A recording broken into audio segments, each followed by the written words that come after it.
So we've got these trees in the ground. We have 6 different cultivars on 2 rootstocks. So the reason I asked you to look at those trees over there is because those are on 969, G969, right? Freestanding, probably going to need a little bit of support to start with. Over here, we have G41. Because that was the fully dwarfing variety or rootstock we could get, I would have actually rather gone with the G11, but it wasn't really an option.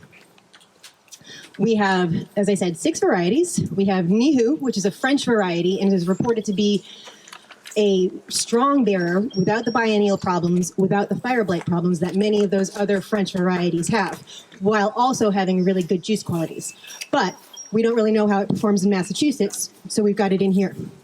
We also have Somerset Red Streak, which is an English variety that is supposed to be on par with Kingston Black in terms of its juice quality and the hard cider that it makes without all of the Kingston Black problems. Again, we have it in here to see if that's actually going to be true for us. We have Sangre de Toro and Coloradona.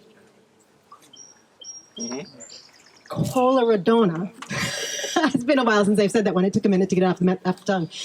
2 Spanish varieties, very new to the United States. Cornell, Greg Peck, worked with Waffler to bring them here, get them vetted, get them grown out, and so now they're able to bud these. We don't know an awful lot about these, but Asturian cider is highly prized, so we're going to try these again, see if we can get anything out of them. Franklin cider apple I'm really excited about because this is a New England born and bred wild apple. It came out of Franklin, Vermont. It was found out in the woods near a farm, and they found that it had really good juice qualities, and so it's been getting propagated and getting put into juice, but we just needed some to look at here. And then we have Harrelson, which somebody somewhere along the line said was an excellent cider apple. And so we're going to find out if that's actually true. I suspect that we'll find that it makes a good base, but requires some of these more robust fruit to make it more interesting.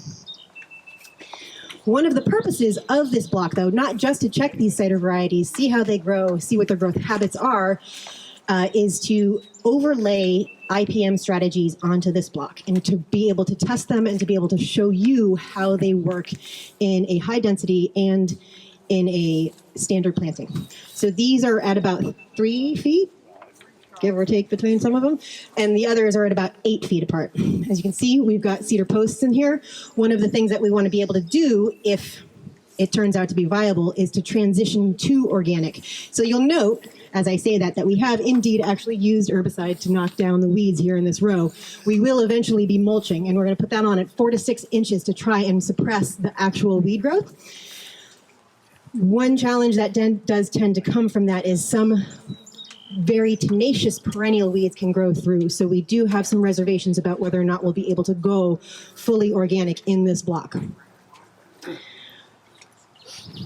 Doing good? So yeah, we are going to look at how these varieties perform in terms of when they bloom. We're always concerned about English and French varieties and now Spanish varieties and their fire blight susceptibility, what kind of issues we're going to crop up with that.